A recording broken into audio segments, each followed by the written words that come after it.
गीता 18 के श्लोक नंबर 62 में भगवान स्वयं कह रहे हैं कि अर्जुन उस परमेश्वर की शरण में जा जिसकी कृपा से परम शांति व शाश्वत स्थान अर्थात सतलोक को प्राप्त होगा। वो परमेश्वर कौन है, कहाँ है, कैसा है, जानने के लिए कृपया अवश्य सुनिए जगत गुरु तत्वदर्शी संत रामपाल जी महाराज के अमृत वचन। उस समय ऐसे बंजारे लोग बिजनेस किया करते थे। किसी मंडी से गुड़ ले आते, उसको वहां बेचते जहां गुड़ नहीं होता था, तो उनको बंजारा बोलते थे। तो केशव नाम बताया और आके तान दिए तंबू सारे। उनमें कहते गरीबदास जी ने लिखा है कि वहां लड्डू और जलेबियों की नौके पूरा ढेर का ढेर पड़ा, पाड़ की पाड़ का ऊंचा ढेर न बहुत ऊंचा। अब 18 लाख आदमी का भोजन और कोई पतीला मुताबिक को नहीं। तंबू बिछा कर बढ़िया कपड़े नीचे और सुंदर तंबू टेंट सुंदर ऐसे चमकीले, धूल भी ना लग गया उनके, कर दिया भंडारा शुरू। उधर से सिकंदर लोधी के पास भी चिट्ठी भेज दी अगी उसने भगवान मान्य था, आ जाएगा देख लेगा, यू भाग्य पाओगा यहाँ से। सिकंदर लोधी शेख तकी के साथ वहां आ गया। वहां देखा तो जय जयकार हो, रीर भंडारा शुरू हो गया।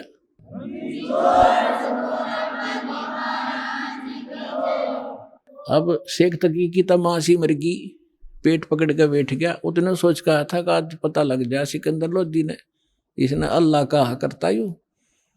और जब देखा कि ये भंडारा कौन कर रहा, पूछा किसी से पूछा तो पता लगा कि यहाँ केशव नाम का व्यक्ति बैठा है। नू कहे मैं उसका पगड़ी बदल यार हूँ, गरीब कबीर का मैं कबीर जी का पगड़ी बदल मित्र हूँ।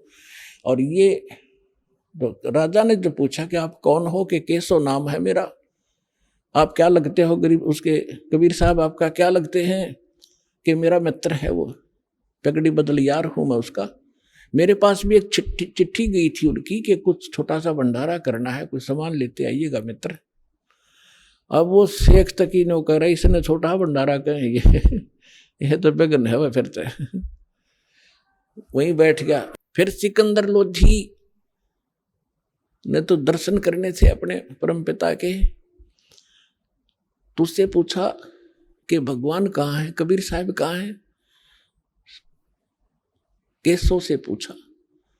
केशव ने कहा उनका दास जो बैठा है, उनको क्या आवश्यकता आने की, मौज है, आएंगे जब आ जाएंगे, मर्जी के मालिक है वो। तो सिकंदर लोधी ने सोचा भाई इतनी दूर आया हूं, पहले दर्शन करूं। उनकी झोंपड़ी पता करके वहां पहुंचे। साथ में अंगरक्षक हाथी पर बैठ कर गए।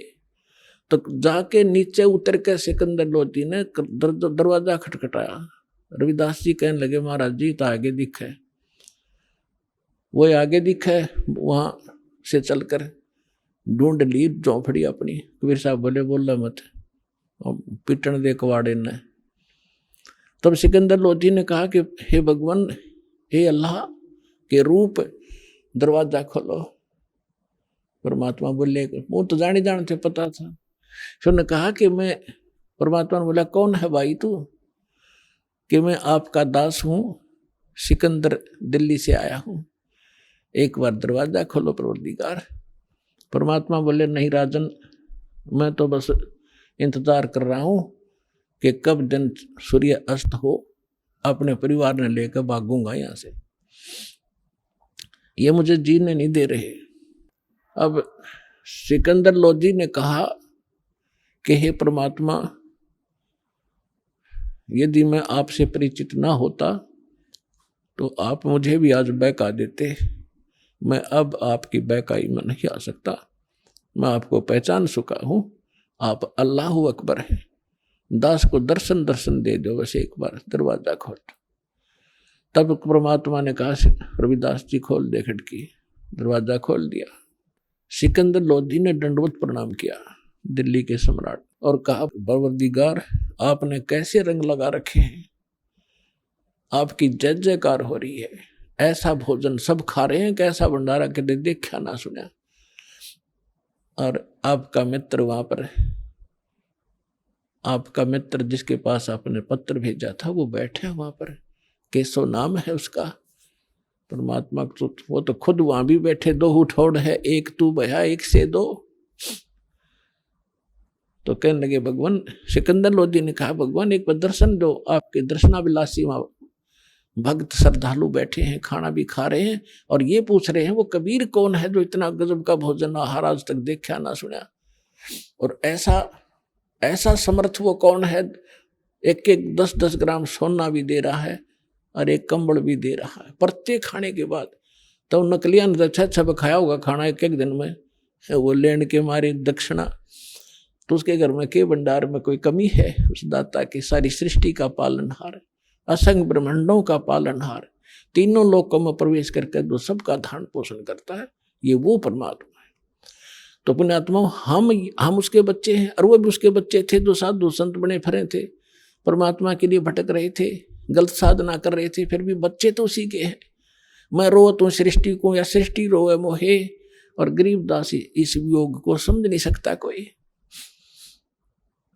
तो उनको भोजन खिलाना था सतलोक का लाके, बहाना उन दुष्टों ने बनाना था, उनकी फड़क निकालनी थी, अपनी सामर्थ्य को अपनी समर्थता दिखानी थी। आज दास के गुण गाता, जो पहले आकर भगवान वाले काम ना करके जाते तो दाता। तो सिकंदर लोधी ने कहा कि एक बार आपके दर्शन करना चाहते हैं सभी के सभी।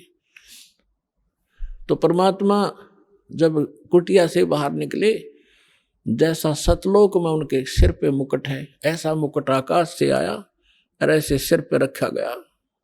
आकाश से फूल बरसने लगे।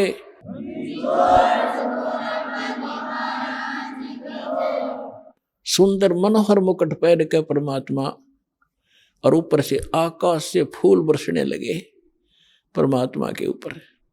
सिकंदर लोधी ने अपने हाथी पर बैठाया अपनी अंबारी में, साथ में रविदास जी। कबीर साहब बोले आजा भाई मित्र तो भी। वो और रविदास जी चंवर कर रहे थे पहले। सिकंदर लोधी ने कहा भगत जी आप तो डेली सेवा करते हो, दास को भी दे दो। तो सिकंदर लोधी ने चंवर पकड़ा, जैसे आप देखते हो पाठ के ऊपर बच्चे करते हैं, महापुरुषों पर ऐसा ये चंवर किया जाता है। चंवर का मतलब है जैसे माखी माछर बैठे उस तरह हलाया करें, ताकि हाथ कपड़ा मारें तो उसका लाग जाए, मर ना जाए। यानी इतनी नम्रता के कारण उसको चंवर को संत के ऊपर डुलाया जाता है। तो सिकंदर लोधी ने चंवर ले लिया, हाथी पर बैठ कर चल रहे, चारों गेट खोल दिए उस अलमारी के जो हाथी के ऊपर एक कमरा सा बनाया करते थे। तो सारे देखें जो खाना खा रहे थे, कौन है कबीर कौन सा है, कि वो बैठा जिस पर सिकंदर लोधी चंवर करे, दिल्ली का राजा। काशी की बात है ये कि यू है वो कबीर, ये है वो कबीर, सेठ कबीर। वो सेठ दिखा जो सुंदर मन और पैर रहे ऊपर, सेठ तो वह है ही, कंगाल तो सारा संसार है उसके सामने। तो जब वहां जाकर उतर के हाथी परते, सारे मेले में घूमकर जय जयकार हो रही, जय हो कबीर की, जय हो कबीर जी की। वाह भाई सेठ बड़े मोहन भोजन कराए, बड़े ठाठ हुए, ऐसा सब जय जयकार करें, जो रोटी खाओ हुए गुण गावे। फिर वहां से एक उस केशव बैठा था जिस टेंट में, वहां से एक सेवादार गया और करबद्ध होकर कहा कि महाराज आपको आपका मित्र याद कर रहा है केशव। तो सिकंदर लोधी, रविदास जी और परमात्मा उतर के हाथी से नीचे चल पड़े। जब उस टेंट में गए, टेंट को केवल सीलिंग छोड़ दी, ऊपर कर दिया उसको ऐसे। और क्या नीचे एकदम सामने देखते देखते एक सुंदर मनोहर पलंग आया, उसके ऊपर इतने सुंदर गद्दे बिछ गए, इतने बढ़िया, उसके ऊपर एक चद्दर बिछ गई जिसके हीरे मोती लाल जड़े हुए थे। उस पर बैठ के भगवान बीच में जच गए। इत सामने दूसरे रूप में केशव बैठा है और एक रूप में मालिक कबीर रूप में बैठे। राजा और सब प्रजा नीचे बैठ कर सत्संग सुन रही है। कहते हैं परमात्मा ने 24 घंटे तक सत्संग सुनाया उन प्यारी आत्माओं को। अब देखो वो भटक रही थी, साधु संत बन रहे थे, और कारण के बनाया, और 3 दिन का सत्संग परमात्मा ने ढूंढा ठाया। लाखों वो भक्त जो डले ढो रहे थे, परमात्मा के शिष्य हुए और वो फिट्टे मुंह हुए जो बकवाद करें थे। बोलो सतगुरुदेव।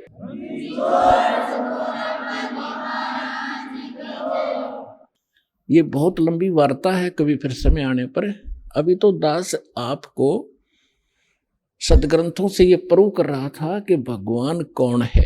जब आपको, जैसे पहले आप सेट हो रहे थे, कृष्ण जी भगवान, श्री रामचंद्र जी भगवान, शंकर जी भगवान, गणेश जी भगवान, तो आपने आपको कोई भी उनकी कथा कहीं खड़ा होकर सुनावा था तो आप सारे शांत होते थे और स्वीकार होती थी, सब कुछ सही मानते थे, तो नो प्रॉब्लम थी। और जब इस दास ने यथार्थ कथा शुरू की तो कितना विरोध हुआ। कहता दास जाने या मेरे साथ उस समय से संघर्ष करते हुए आपके भाई बहन चल रहे हैं, वो जानते हैं आप तक हम कैसे ही संदेश को पहुंचा पाए। जेल तक जाना पड़ा, 36 मुकदमे झूठे कर रखे हमारे ऊपर, लेकिन मालिक साथ है, एक दिन सब फिट्टे मुंह हो जाएंगे और सच्चाई ऊपर आओगी।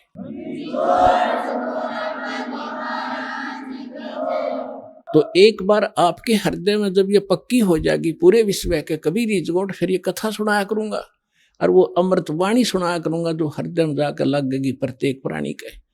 अभी इतना समय नहीं मिलता क्योंकि इसमें बहुत प्रकार के पॉइंट भी बताने पड़ते हैं, फाउल पॉइंट भी बताने पड़ते हैं, और पहली कक्षा का बालक भी पहले दिन आता उस वाला भी सत्संग साथ सुनाना पड़ता है।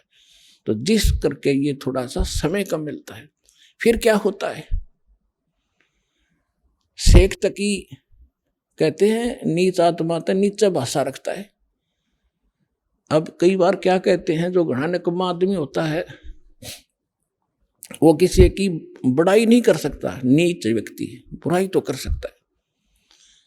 एक तो होता है यज्ञ जोनार, यज्ञ करते हैं जो बड़ी खुशी में, किसी का लड़का हो गया घने वर्षों के बाद, उसके कहते हैं यज्ञ करी उसने जग, और भाई दिल खोल का पैसा लाया उसके दादा ने, इतना घी और जलेबी और लड्डू सारे, उसको कहते हैं खुशी में की हुई जगजोनार।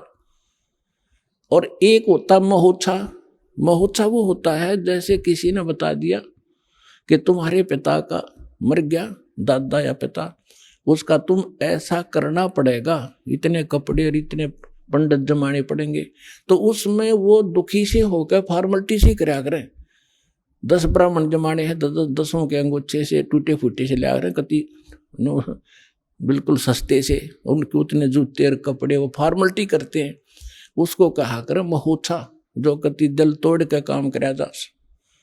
तो यहाँ शेख तकी क्या कहता है कि इसे भंडारे हम 100 कर दें, इसने क्या नाराय कर दिया। तो इतनी जब उसने बात कही, कहते हैं पहले तो बहुत जुल्म किए थे उसने काफी वर्षों तक, वो फाइनल बकवाद थी उसकी। उस दिन वो गूंगा भी हो गया और बहरा भी हो गया वो शेख तकी।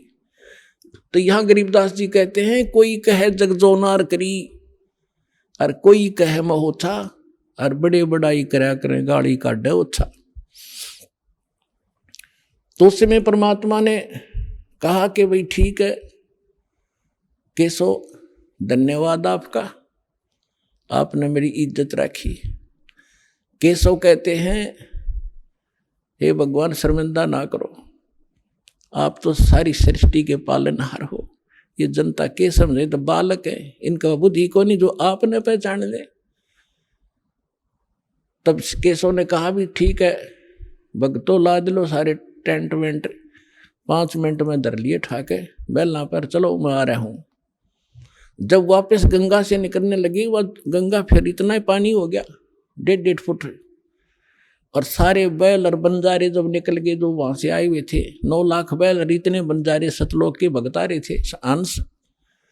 तो गरीबदास जी ने लिखा कि वो बैल जब चलने थे ना पृथ्वी पर, और वो बंजारे 1 फुट पृथ्वी से ऊपर रहे थे उनके कदम, या उनका समझ में नहीं आया ये न्यू के ऊपर चल रहे हैं। इतनी बुद्धि तो खान पे लाग रहे थे, उन्हें क्या जरूरत थी कि देखने की कौन के ऊपर चल रहा है। तो उसी समय बैल पार हो गए गंगा। सिकंदर लोधी ने कहा कि जाओ केशव, आपका काफिला जा चुका है। दूर जा लिया होगा, न्यू खड़े होकर देखा पटरी पर चढ़ के वहां कोई परले पार कोई बैल नहीं, कोई बंजारा नहीं। तो सब असमंजस में हो गया सिकंदर लोधी की कहाँ गई वो सारे ही। तो 9 लाख बैल कोई नूता नहीं कि थे कूण में वृक्ष के लिए आड़ में छप जाएंगे, वो तो पूरे कई किलोमीटर तक दिखाई देने थे।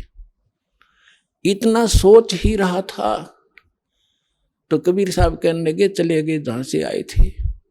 उधर से वो केशव उनके सामने दूसरा रूप परमात्मा के अंदर समा गया, एक कबीर साहब रह गए। बोलो सतगुरुदेव।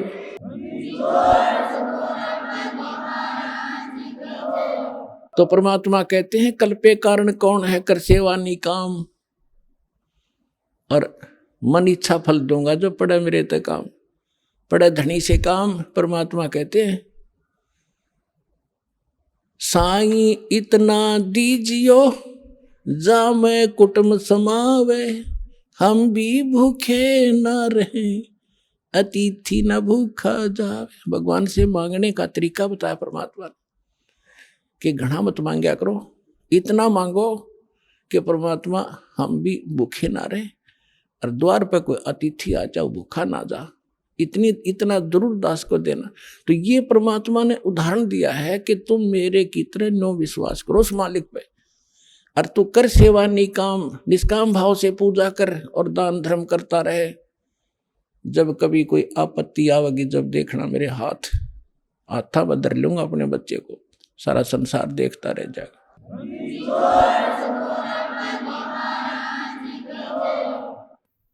परम पिता परमात्मा पूर्ण ब्रह्म सर्व सृष्टि रचनहार कुल के मालिक परमेश्वर कबीर देव जी की असीम रजा से आप सभी पुण्यात्माएं सत्संग सुनने के लिए उपस्थित हुए। प्रथम तो मानव शरीर महापुरुषों ने सदग्रंथों ने बताया है कि बहुत ही दुर्लभ है, और मनुष्य जीवन प्राप्त करके सत्संग मिलना उससे भी दुर्लभ है। और सत्संग सतगुरु ही किया करते हैं, सतगुरु के बिना सत्संग नहीं होता। सतगुरु का अर्थ है सच्चा गुरु, जो यथार्थ भक्ति मार्ग जानते हो, यथार्थ ज्ञान से वो परिचित हो, जो सदग्रंथों में प्रमाणित है। तो सतगुरु की प्राप्ति सबसे दुर्लभ है।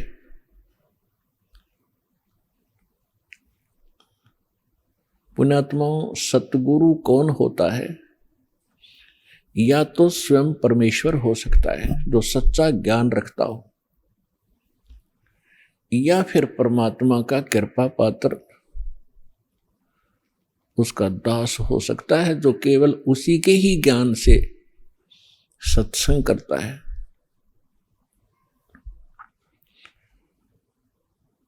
तो पुण्यात्माओं, सतगुरु की महिमा बताई है परमेश्वर ने स्वयं ही। कहते हैं सिद्ध तारे पिंड आपना,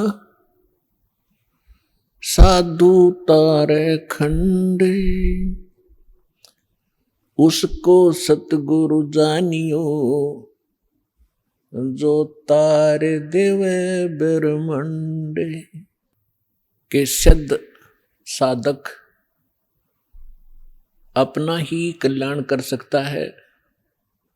परमात्मा से परिचित जो संत हुए हैं वो कुछ एक डिवीजन को, खंड को, जैसे एक ब्लॉक होता है उसको ही लाभ दे सकते हैं, और सतगुरु उसको जानना जो तार देव ब्रह्मांड पूरे विश्व का कल्याण कर दे। सभी सदग्रंथ प्रमाणित करते हैं, परमात्मा से परिचित वो महापुरुष यही गवाही देते हैं कि परमात्मा सतलोक से जहां वो रहते हैं उनका मूल स्थान है, जिसको शाश्वत स्थान कहा है गीता अध्याय नंबर 18 के श्लोक नंबर 62। कि अर्जुन तू सर्वभाव से उस परमेश्वर की शरण में जा, उसकी कृपा से तू परम शांति को और शाश्वत स्थान को प्राप्त होगा। शाश्वत माने जिसका कभी विनाश ना हो, अमरलोक। तो वो परमात्मा उस अमरलोक में रहते हैं, मनुष्य दृश्य हैं। अभी तक ये अनाड़ी अज्ञानी, ये नकली गुरु सतगुरु कहलाते रहे। इनको ज्ञान कुछ था ही नहीं। ये सतलोक के अंदर प्रकाश ही प्रकाश बताते हैं और आत्मा का कल्याण ये बताते हैं कि उसमें जाकर जैसे बूंद समुद्र में मिल जाती है, ऐसे ये आत्मा उस प्रकाश में विलीन हो जाती है। ये है लोकवेद। अज्ञानी झूठे सतगुरु, नकली सतगुरु जो बने हुए हैं, इनका ज्ञान। और कुछ एक चतुरता दिखाते हैं।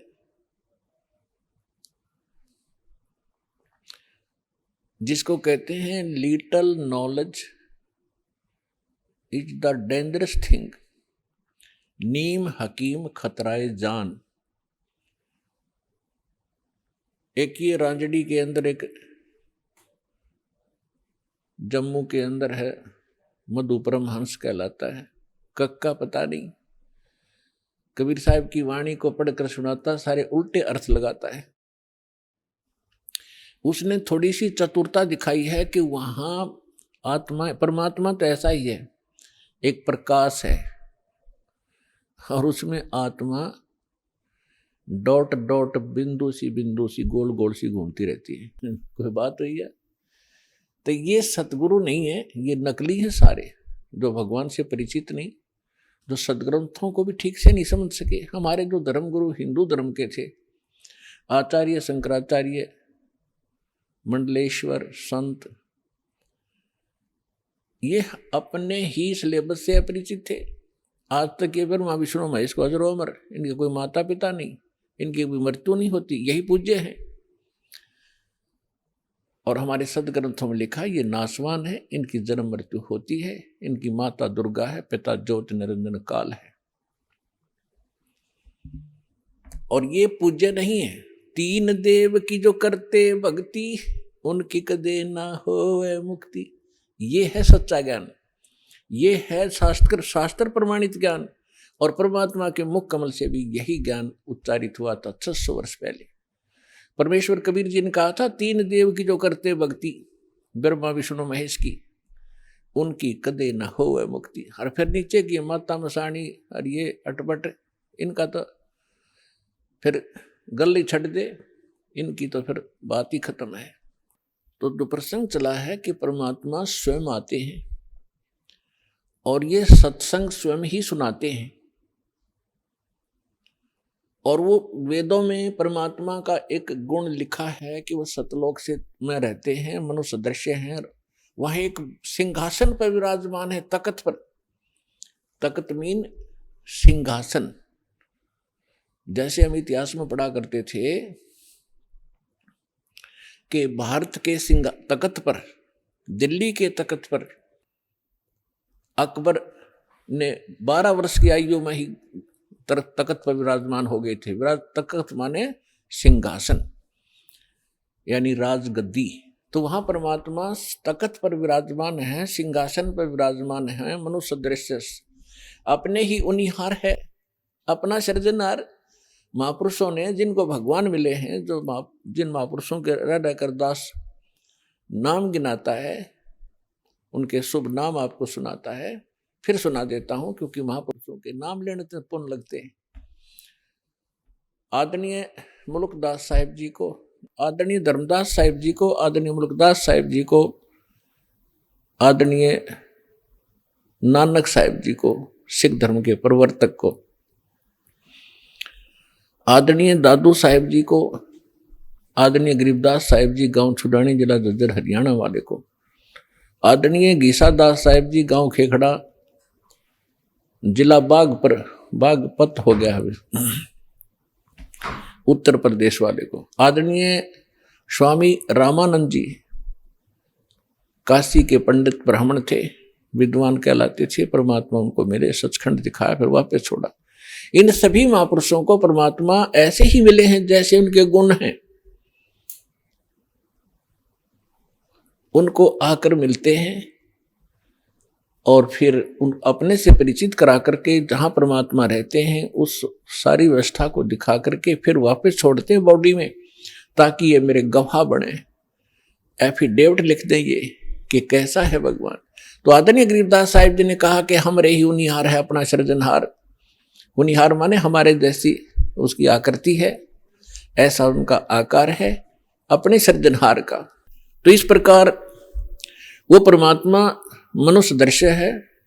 वहाँ एक बहुत बड़ा गुम्बद बना हुआ है मंदिर नुमा, उसके सेंटर में परमात्मा का तख्त है, सिंहासन है, सिर पर छतर है। जैसे आप इस दास के ऊपर ये आर्टिफिशियल बना रखा भक्तों ने, ये देख रहे हो। और परमात्मा का वहां प्रकाश जो पूरे शरीर का बहुत ज्यादा है।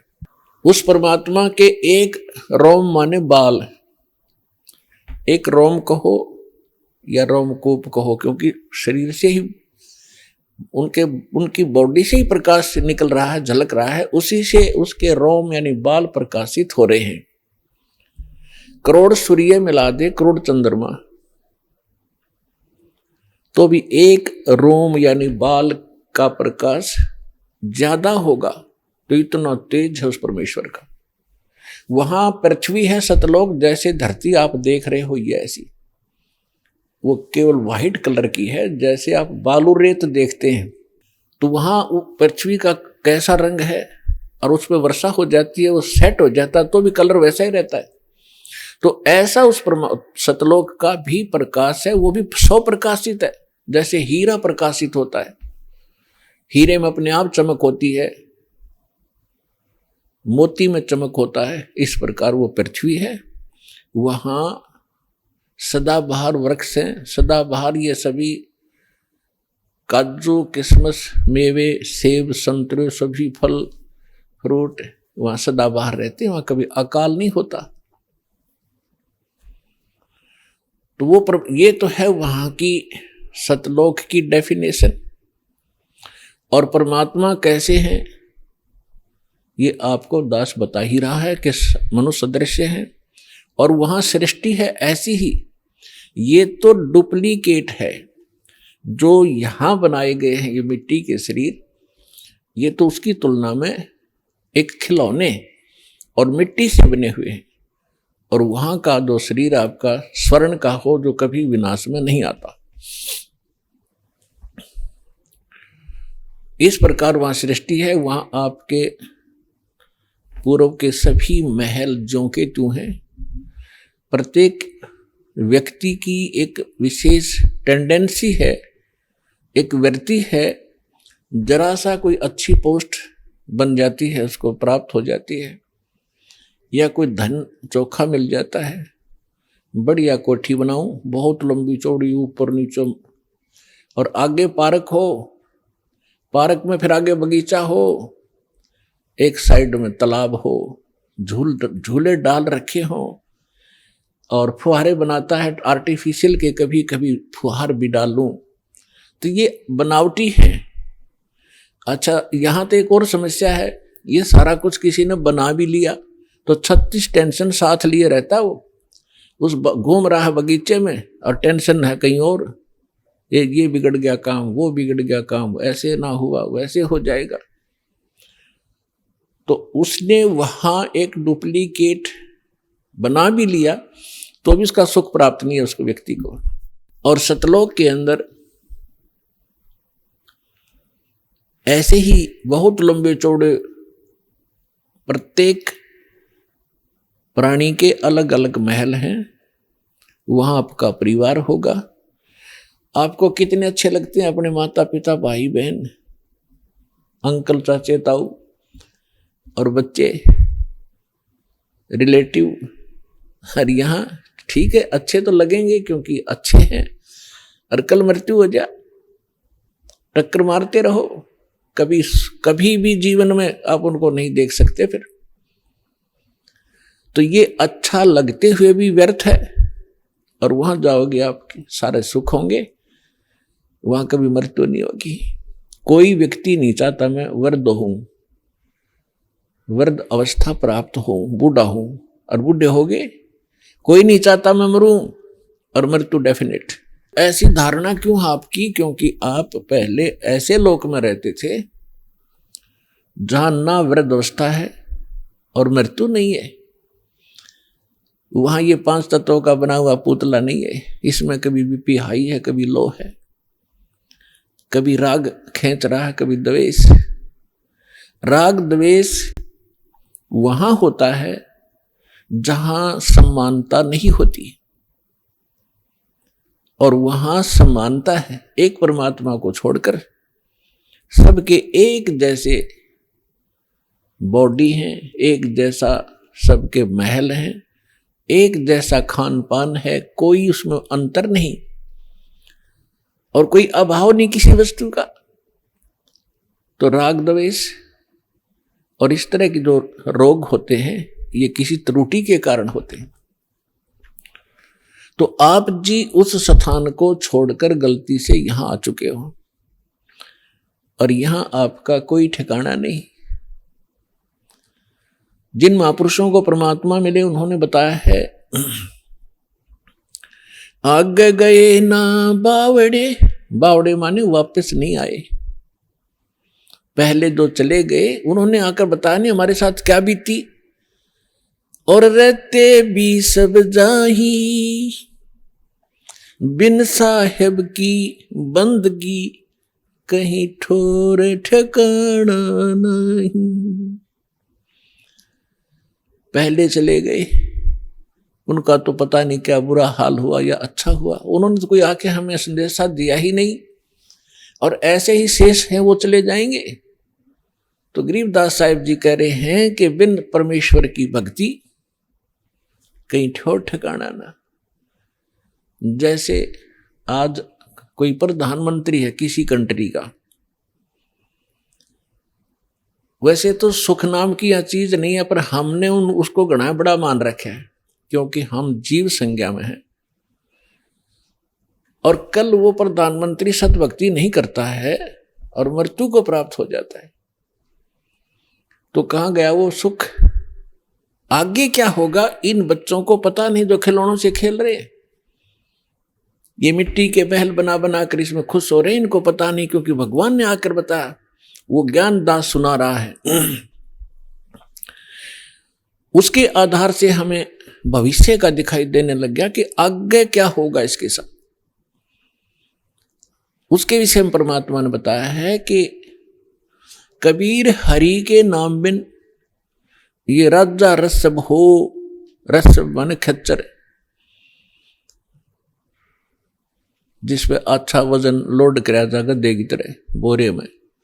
राजा रसब हो और माटी लदे कुमार के और घास न डाले कोई। गधे के साथ एक और समस्या होती है, सारा दिन काम को मार लेता है, शाम को बनी में छोड़ देता, घास खुद चर के आता है बाहर, फिर उसका कान फिर पकड़ लाता जब काम की आवश्यकता होती है। तो पुण्यात्माओं, परमात्मा ने ये जो ज्ञान दिया है आपको सतर्क करने के लिए दिया है, ना कि किसी की इंसल्ट करने के लिए। आप बालक हो, वो परमात्मा है, आप उसकी आत्मा हो, आप उसके बच्चे हो। अपने बच्चों को समझाने के लिए परमात्मा ने ना जाने कितने छल छिद्र करने पड़ते हैं, किस प्रकार के ज्ञान आपको सुनाने पड़ते हैं, क्योंकि आपने काल की भांग पी रखी है। कबीर ये माया अटपटी, सब गट आने अड़ी, किस किस को समझाऊं ये कुए भांग पड़ी। जैसे कोई शराब के ठेके पर आपने देखा हो कभी, चाहे 20 आदमी घुटी ला कर आ रहे हो सामने, सबकी एक जैसी भाषा, एक जैसी चाल, एक जैसी बोली रहेगी। तो हमने इस काल की इस त्रिगुणमयी माया की भांग पी रखी है। यहाँ के इन तीनों गुणों के दबाव से हम जो जो कार्य यहाँ चाहते हैं करते हैं, यह भांग है। और सभी एक जैसी वृत्ति होगी, क्योंकि सबने एक कुएं की भांग पी रखी है। वो ज्ञान सुनने को मिला ही नहीं आपको। अब ये ज्ञान मिला है जो इस भांग को उतारेगा, ये एंटीबायोटिक है और ये ज्ञान सतगुरु ही दे सकता है और सतगुरु परमात्मा ही होता है। 600 वर्ष पहले परमात्मा स्वयं आए थे, वो सतगुरु भी थे, परमात्मा तो वो थे ही थे। और फिर उन्होंने कहा था कि जब गरीबदास जी का पंथ होगा 12वां पंथ, उसमें काल अपना जाल जरूर फैलाओगा, लेकिन 12वें पंथ में परमात्मा ने कहा था हम फिर आएंगे। अब परमात्मा नहीं आए तो दास बेच दिया अपना, वही पावर वही ज्ञान दास के अंतःकरण में फीड कर दिया, जो दास आपको आज वर्षा कर रहा है उस अमृत ज्ञान की।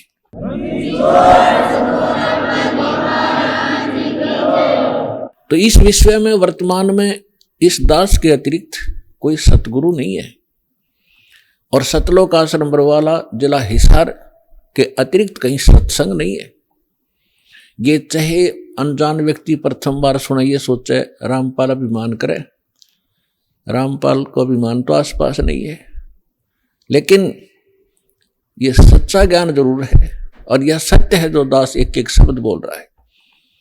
ये कुछ दिन के बाद आपके सारी अच्छी लगेंगी, सुहा जाएंगी, आपको स्वीकार्य भी होंगी। जब ये आपकी भांग उतर जाएगी, काल की अज्ञान आपका हट जाएगा, तो जो प्रसंग चल रहा है वहीं आते हैं कि वो परमात्मा सतलोक में रहता है, वहां से चलकर आता है अच्छी आत्माओं को, जो दृढ़ भक्त होते हैं उनको मिलते हैं तो क्या करते हैं, उनको तत्व ज्ञान से परिचित कराते हैं, अपने से परिचित कराते हैं और सचखंड सतलोक लेकर जाते हैं, फिर उनको वापस छोड़ देते हैं ताकि ये मेरे गवाह बने। अपना आत्माओं वेद बताते हैं भगवान ऐसी लीला करता है, और जिनको परमात्मा मिले उन महापुरुषों ने यही बताया है कि भगवान ऐसी लीला करते हैं। और वो परमात्मा है कौन जिसको हम पहचान सकें कि भगवान कौन है? तो जिन महापुरुषों के दास ने शुभ नाम अभी आपको गिनाए थे, उनमें से इन महापुरुषों ने सभी ने परमात्मा की गवाही दी है, एफिडेविट दिया है।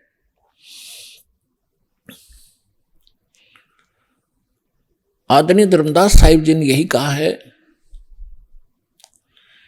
और यही मलुकदास जी साहिब ने कहा है कि सतलोक से चलकर आए, अमर लोक से चलकर आए, गति करके आते हैं परमात्मा। काटन काल की जंजीर, काल ने हमारे को क्रम बंधनों से बांध रखा है और क्रम के बंधन को समर्थ परमात्मा सत्य पुरुष ही काट सकता है, परम अक्षर ब्रह्म ही काट सकता है।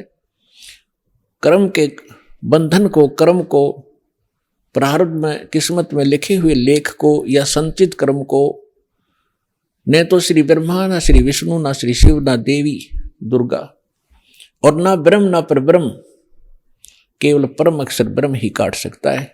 वो इसके अतिरिक्त और नहीं उस क्रम की बेड़ी को नहीं काट सकते।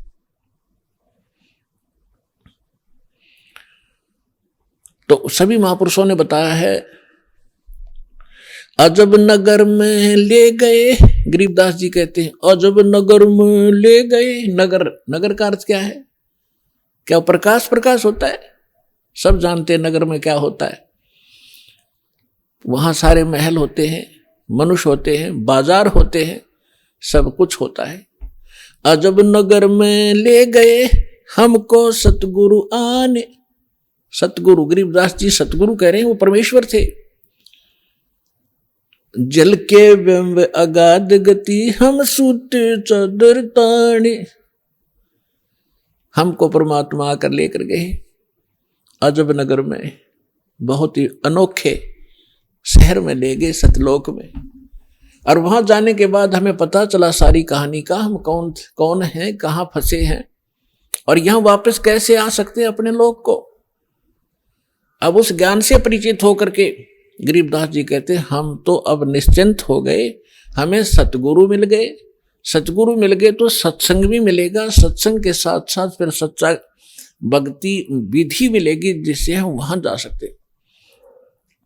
तो गरीबदास जी कहते हैं हम तो भी चादर तान के सोगे, कति बेफिक्र होगे, हमारा मोक्ष निश्चित है। तो पुण्यात्माओं, आज जो सतलोक आश्रम बरवाला माँ के इस दास से जो दीक्षित होते जा रहे हैं, वो चादर तान के सो जाना, आपका मोक्ष निश्चित है।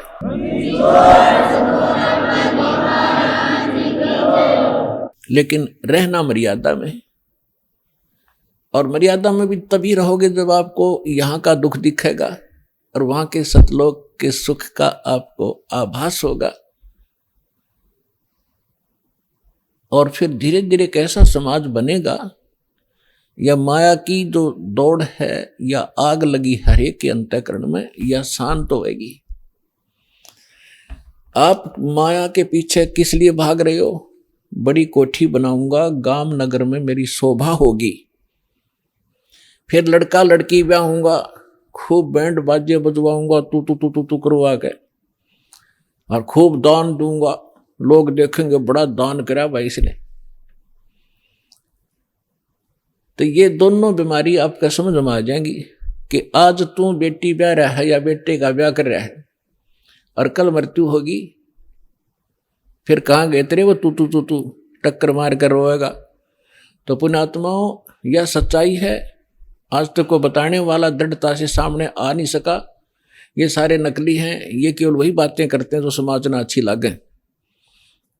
वो डॉक्टर नहीं होता जो ब्लड प्रेशर के मरीज को, हाई ब्लड प्रेशर के मरीज को कहे घी खा ले छक्के, वैसे खा कोई दिक्कत नहीं, वो दुश्मन है उसका। तो पुण्यात्मा इसी प्रकार के जितने भी हैं, ये सच्चाई नहीं कह सके क्योंकि उनके ऊपर परमात्मा कबीर का पंजा नहीं था। इस दास के ऊपर दया हुई है, संघर्ष बहुत करना पड़ रहा है, लेकिन परमात्मा का साथ जिसके साथ होता है वो हार नहीं होती उसकी, क्योंकि हमारा उद्देश्य कल्याण है। पर पूरे विश्व का कल्याण लेकर चल रहे हैं हम, पूरे मानव का कल्याण होगा, पूरे प्राणियों का कल्याण होगा। क्योंकि जैसे आज ये परमात्मा की वाणी है, इसमें इतनी शक्ति है जो स्वयं परमेश्वर ने आके बोली है। उसके बाद फिर गरीबदास जी के माध्यम से जो वाणी बुलवाई है, उन्होंने वो एक वाणी एजडी दे दी, और उस वाणी को फिर दास बोल रहा है। यानी अधिकारी के द्वारा जो वाणी बोली जाती है उसका असर होता है। पहले भी आपको बहुत बार सुनाया है, जैसे एक राजा की पत्नी एक शिष्य थी संत की। राजा इसका विरोधी था कि ये गुरु बनाने की आवश्यकता नहीं होती, राम राम घर बैठ के कर ले। तो राजा के इस भ्रम को निवारण के लिए संत ने एक थोड़ा सा एक फार्मूला अपनाया था। राजा गया उस संत के आश्रम में अपनी पत्नी के साथ कि महाराज क्या गुरु बनाना जरूरी होता है क्या? क्यों मूर्ख बनाते हो जनता को? भगवान घर बैठ के बज सकते हैं, कोई भी कर ले राम राम, इतना राम नाम ले ले। तो संत जी ने सोचा ये राजा है, यहाँ नाराज घना हो जाएगा जब मैंने कुछ उल्ट सुल्ट जवाब दे दिया। तो उसको कहा, राजन अब मुझे अपनी भक्ति का समय हो गया है, इसमें काफी समय लगेगा, मैं आपका प्रश्न का उत्तर दूंगा, मैं कभी घर आऊंगा आपके, वहां दे दूंगा, वहां कभी आपको विस्तार से समझाऊंगा, तब समझ में आएगी। राजा बोला ठीक है। दिन निश्चित हुआ, राजा बैठ गया सिंहासन पर जच के, संत के लिए आसन लगवा दिया। आने की इंतजार थी कि कब आएंगे संत, अभी आने वाले हैं। सामने सैनिक बॉडीगार्ड खड़े थे, वजीर खड़े थे, कुछ बैठे थे। जब संत पहुंचे वहां पर, और वहां उपस्थित सभी सैनिक जो खड़े थे उनको कहा संत ने कि ए सैनिकों, ए सिपाहियों, इस व्यक्ति को अरेस्ट करो। राजा की तरफ संकेत किया। अब वो सिपाही सोच रहे थे ये मंदबुद्धि व्यक्ति क्या बकवास कर रहा है। उस संत ने दूसरी बार फिर कहा, तीसरी बार फिर कहा, लेकिन कोई टस से मस नहीं हुआ। राजा ने सोचा इसका दिमाग खराब हो गया इस संत का, ये मेरा राज हथियाना चाहता है। राजा ने कहा कि इसको अरेस्ट करो, सैनिकों को। यही शब्द उसने बोले, यही वो संत बोल रहा था। राजा के कहते ही उस संत को 4-5 सिपाहियों ने आके जकड़ दिया। अगले आदेश की इंतजार थी, अब इसका करें क्या। तब संत ने कहा कि हे राजन, तुम घर आए व्यक्ति का ये ऐसा ही सलूक करते हो क्या? राजा ने कहा कि आप क्या कर रहे थे? कि मैं आपके प्रश्न का उत्तर दे रहा था कि आपका प्रश्न ये था, क्या घर हम खुद भक्ति नहीं कर सकते? गुरु की क्या आवश्यकता है? राजा ने कहा, ये खाक उतर दिया तेने? बकवास करने लग गया कि नहीं सुनो जानते, मुझे छुड़वाओ पहले। राजा ने कहा छोड़ दो, ने छोड़ दिए। कि जिस प्रकार जो शब्द मैंने बोला कि राजा इसको अरेस्ट करो।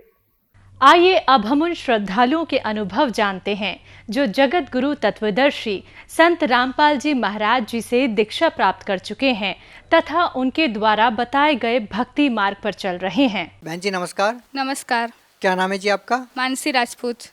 कहाँ से आए जी आप? अहमदाबाद गुजरात से। संत रामपाल जी महाराज जी से आपने नाम दीक्षा कब ली? संत रामपाल जी महाराज जी से मैंने 21 नवंबर 2016 को ली। आप गुजरात में रहते हैं, संत रामपाल जी महाराज जी से कैसे जुड़ गए? मेरे मामा ने मुझे ज्ञानगंगा पुस्तक दी थी और मेरी तबीयत खराब हो गई थी, सो दैट्स वाई मैंने संत रामपाल जी महाराज जी से नाम दीक्षा ली। सबसे पहले आप ही संत रामपाल जी महाराज जी से जुड़े हुए थे अपने परिवार में, या और भी कोई पहले से जुड़ा हुआ हो? नहीं, मेरे परिवार में कोई संत रामपाल जी महाराज जी से जुड़ा हुआ नहीं था। मैं और मेरी बहन सबसे पहले जुड़े थे संत रामपाल जी महाराज से। ये अपने आप में एक आश्चर्य की बात है कि पूरे परिवार में आपने सबसे पहले नाम दीक्षा ली। क्या किसी ने कोई विरोध नहीं किया? कि क्योंकि निश्चित ही आपके परिवार में कोई और साधना चल रही होगी पहले। हाँ, चल रही थी। मेरे पापा जो है वो हमारे घर में जो पहले से रीति रिवाज है, जैसे हमारे कुल देवी ब्रह्माणी जी को मानते थे तो उनकी पूजा साधना किया करते थे। और हमारे जनरल गुरु बनाते हैं ना वो जो घर पे, वो उनको उनकी पूजा साधना किया करते थे। और नाम वो दक्षिणा देते हैं ना वो भी दिया करते, तो उसमें हमारे लाखों पैसे वहाँ ही थे। लेकिन संत रामपाल जी महाराज जी हैं जो पारंपरिक साधनाएं हैं जो शास्त्रों में मना की है, उनको करने से मना करते हैं, तो आपके परिवार वालों ने विरोध नहीं किया कि आप संत रामपाल जी महाराज जी से जुड़ गए हैं? हाँ, विरोध किया था, मेरे पापा ने किया था। मेरे पापा तो संत रामपाल जी महाराज को मतलब ढोंगी बाबा मान रहे थे। और संत रामपाल जी महाराज जो भक्ति बताए वो अपने मुंह से नहीं बताते हैं, वो शास्त्रों के अकॉर्डिंग बताते हैं भक्ति। वो हमारे जैसे विष्णु कृष्ण ये सब की जो भक्ति साधना है, उनका जो मूल रूप है ना, उसका वो श्रीमद् भागवत गीता में उसकी सभी डिटेल लिखी हुई है। और संत रामपाल जी महाराज उसके अकॉर्डिंग भक्ति बताए। जो हमारे वेदों में जो भक्ति साधना लिखी हुई है उसके अकॉर्डिंग बताते हैं, वो अपने मुँह से नहीं बताते हैं। तो फिर आपके पिताजी संत रामपाल जी महाराज जी को मानते नहीं थे, तो फिर आपने भक्ति कैसे स्टार्ट की? और आपके जो माता पिता हैं, क्या वो समझ पाए कि संत रामपाल जी महाराज जो भक्ति विधि बता रहे हैं वो सही है? ये 1.5 महीने की प्रोसेस है। सबसे पहले मुझे पीलिया हो गया था अहमदाबाद में हम कई सारे अस्पतालों में घूमे और फीस भी वहाँ बहुत थी और मेरी तबीयत बिगड़ती ही जा रही थी। फिर मेरे मामा ने नाम लिया हुआ है, जैसे मैंने आपको पहले बताया, तो हम वहाँ गए। मेरे मामा ने मुझे अस्पताल में ले गए। अस्पताल में मैं 3 दिन एडमिट रही। और उस टाइम दिवाली चल रही थी, तो धनतेरस थी। धनतेरस में हॉस्पिटल में छुट्टी दे देते, तो मुझे भी छुट्टी दे दी धनतेरस के दिन। तो हम लोग तो घर आ गए। फिर थोड़ी तबीयत ठीक हो गई थी, लेकिन फिर उसके रात ही तबीयत बिगड़ती गई। मेरा पूरा शरीर एकदम येलो कलर का हो गया था। किसी को आशा भी नहीं थी कि मैं बचूंगी। और फिर मेरी अकल ठिकाने आई, क्योंकि जब हम किसी जगह पर खड़े हो, वहाँ पानी का बहाव आएगा तो दूर होगा पानी का बहाव, तो हम ऐसा सोचेंगे कि भाई पानी अभी थोड़ा दूर आ रहा है, अभी जब नज़दीक में आएगा ना तब हम वहाँ से खिसक जाएंगे। तो मेरी मेंटालिटी भी वैसी ही थी। तो मैंने भी सोचा पानी आने दो फिर मैं जाऊँगी।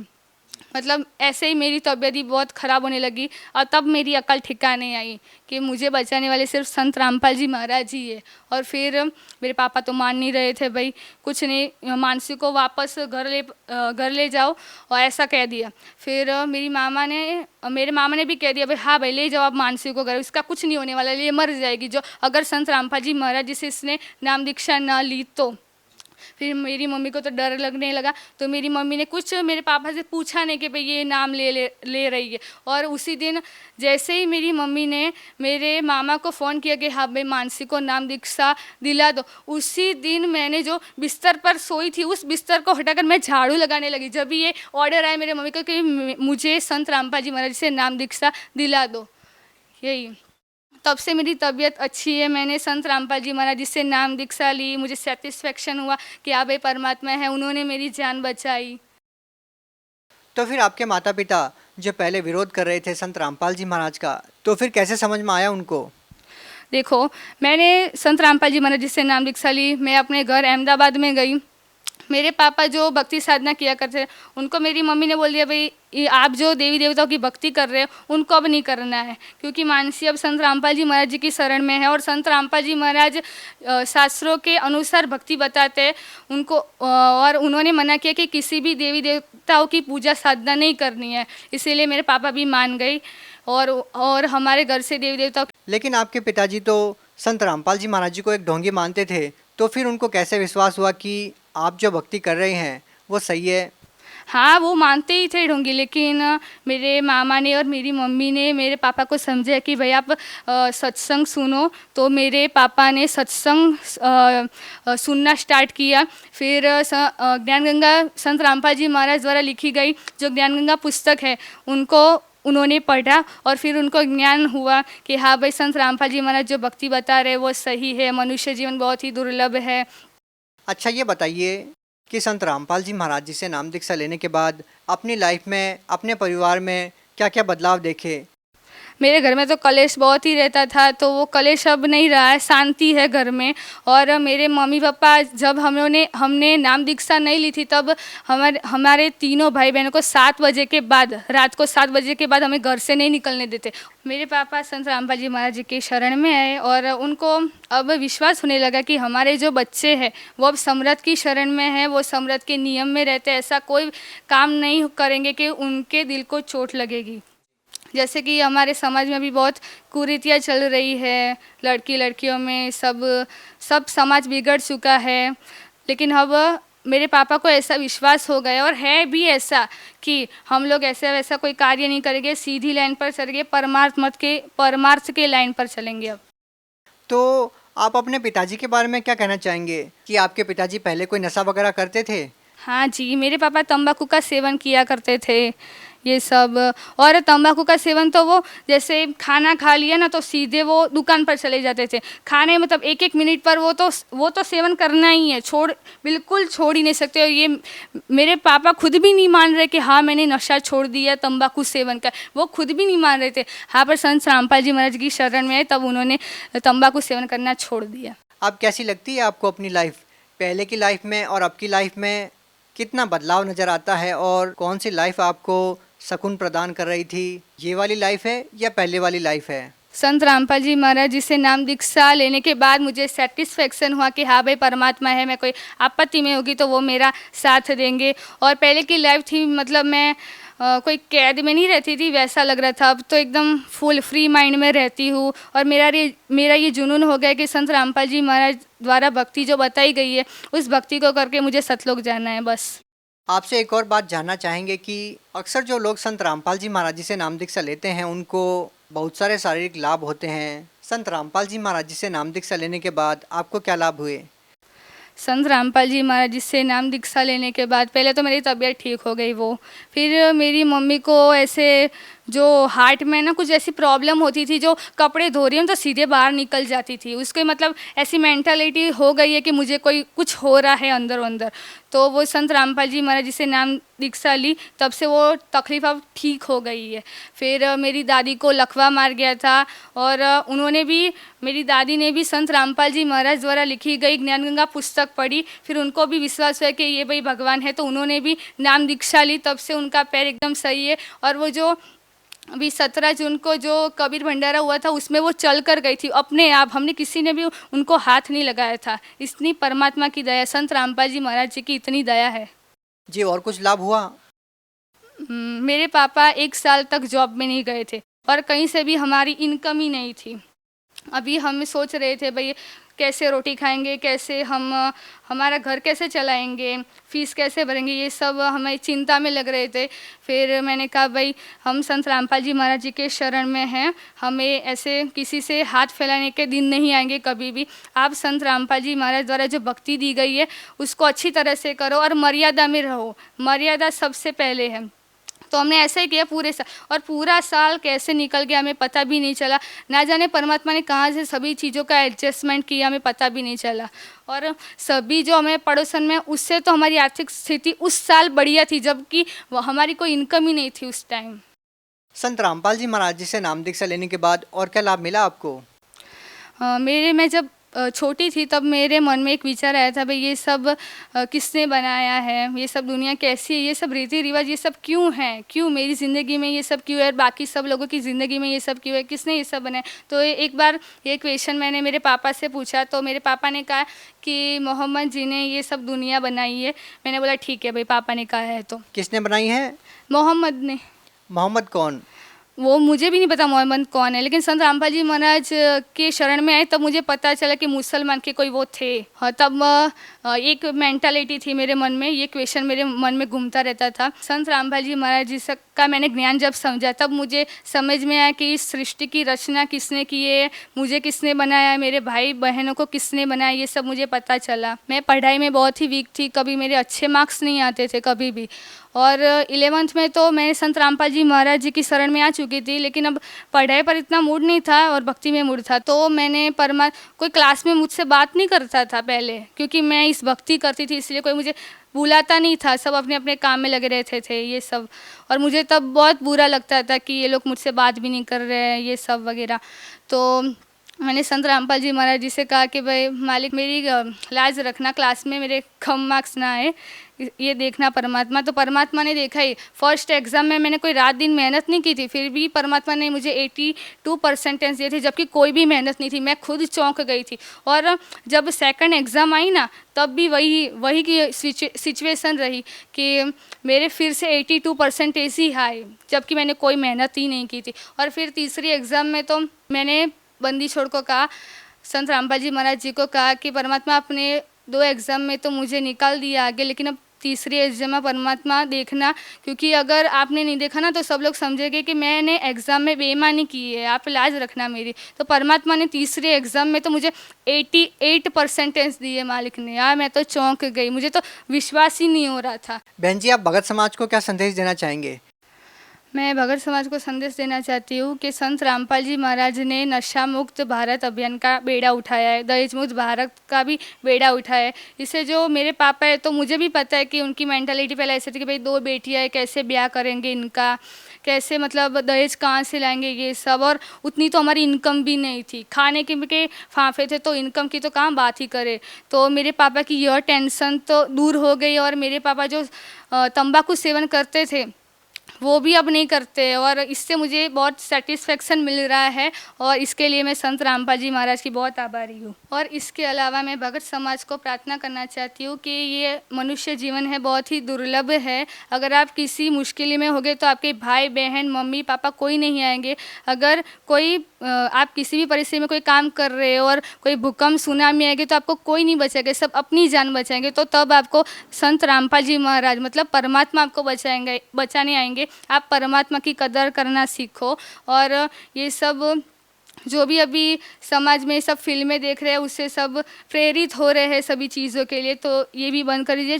फिल्में अच्छी चीज़ों के लिए है, बुरी चीज़ों के लिए नहीं है।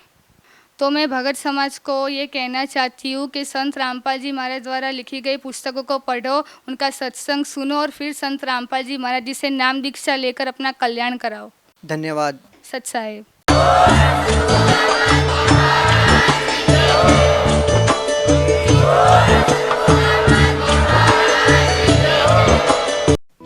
आप सुन रहे थे जगत गुरु तत्वदर्शी संत रामपाल जी महाराज के मंगल प्रवचन। अधिक जानकारी के लिए संपर्क करें।